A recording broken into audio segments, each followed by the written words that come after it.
Something shifted in me that night. Not a crash, not a breakdown, more like a fracture in the routine, a signal in the static. It started the way it always did, just a couple of beers at my buddy's place to unwind. We told ourselves the same story. It's just two, just a quick reset, just another Friday. But the rhythm always took over. One beer became 4, then 6, and by the time the clock hit 3 a.m., I'd already missed my mark. He reached into the fridge and handed me another without asking. Like muscle memory, I took it. Not because I needed it. Not even because I wanted it. I took it because I didn't know how to say no without becoming someone else. Without shifting the whole identity I'd built around keeping everything looking fine. There was a stillness that crept in as I lay on his couch. It wasn't peace. It wasn't quiet. It was the kind of stillness that makes your skin crawl. He'd snore, then suddenly stop. Too quiet. Then gasp. A sudden inhale like he'd been underwater and just broke the surface. He'd fall back asleep and do it again. I stared at the ceiling while my mind ran loops I couldn't quiet.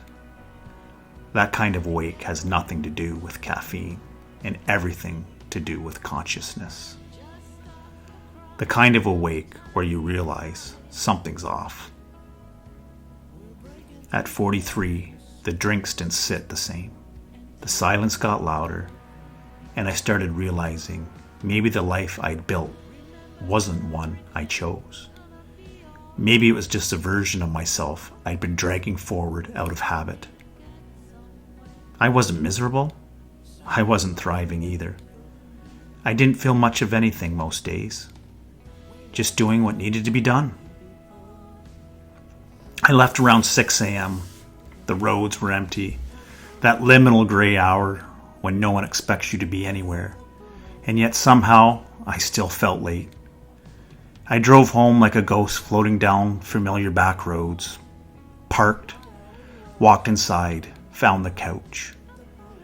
Disappeared in the cushions like I was trying to disappear from my own life. Later that morning, I shifted from the couch to my bed, trying to get more sleep. I wasn't proud. I wasn't ashamed. I was just, tired. I heard the kids moving around, one of them bouncing a ball, the normal weekend sounds. And then I heard crying. My second son came in, said my youngest son had cut his hand. I dragged myself out of bed, heart pounding, not from fear, but from exhaustion and guilt. Walked in the kitchen, and there he was, standing there with blood dripping from his finger. He tried to open a can of ravioli for lunch. He was hungry. I hadn't been there. It wasn't life or death, but it struck me.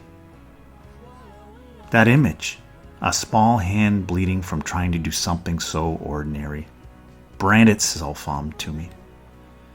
It wasn't just about the cut. It was about the kind of man I was becoming. It was about how far I'd slipped in without even realizing it. We took care of it, got him stitched up, did what needed to be done. But that unease stayed. Later that night, friends came by. Garage lights on. Chairs circled up. Beers cracked open like nothing had happened. It was the same every weekend. One of my buddies always brought 3 chocolate bars. Always 3. He'd pass them to my 2 kids. Sometimes my oldest was there, so he would get the 3rd. But not that night. That friend, he'd show up first. Usually always first. Drink 3 tall cans and try to slip away quietly without telling anybody at all. Some nights he'd sneak a 4th beer in, cracked it in secrecy, and joked, "Hope the warden doesn't see this one." As if we were the ones polishing his choices. We all knew the rhythm, though. We all played along. The kids would pop out occasionally, asking for snacks or wondering when their friends would arrive. They weren't old enough to notice the rituals yet. To them, it was just a normal Saturday with grown-ups, laughing in the garage. We weren't having deep talks. It was mostly recycled complaints about work, hockey updates, stock market chatter. We griped about how we could run the place better and save the world. We had the same debates every weekend. It was like we never left the plant, just moved the break room into the garage. I was surrounded, but I felt hollow. The smoke hung in the air. The laughter didn't quite reach me.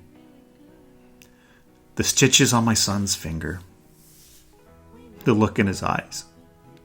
The ache in my chest. It was all there, under the surface. If someone had walked in and said, "Are you happy?" I don't think I would have known how to answer. Not because I was in some sort of denial, but because I genuinely didn't know.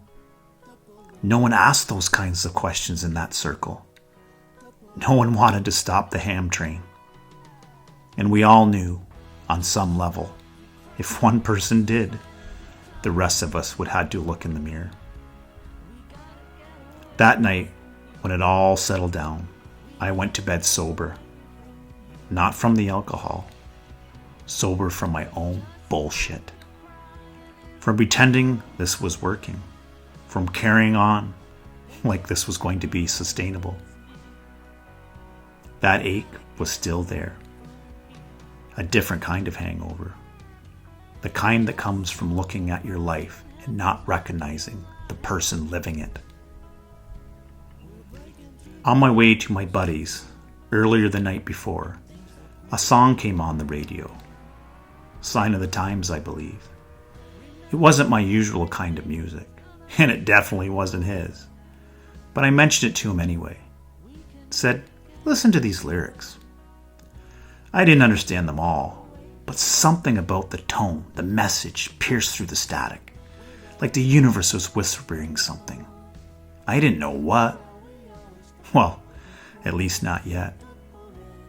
And that night, when the garage emptied and the laughter faded and the kids were tucked away and the silence returned, I closed my eyes.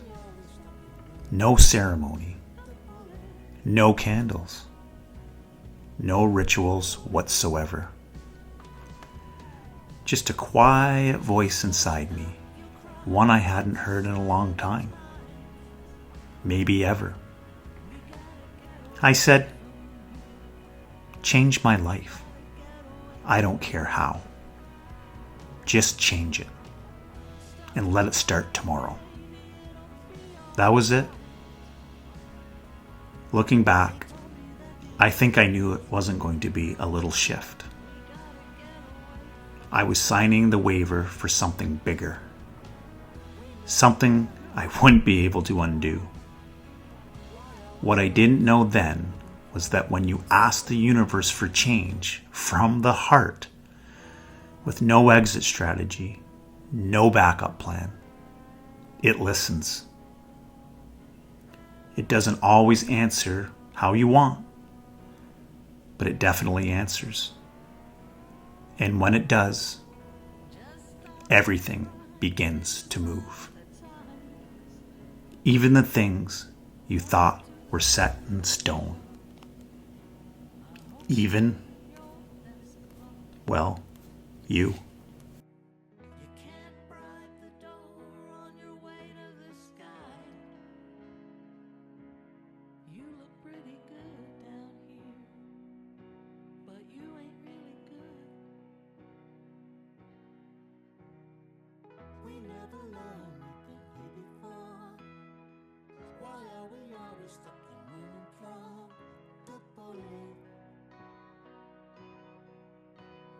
all of it. We never learned we've been here before. Why are we always stuck in the crowd?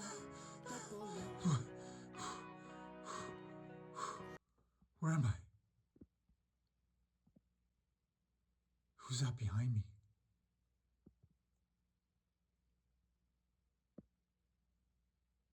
Show yourself.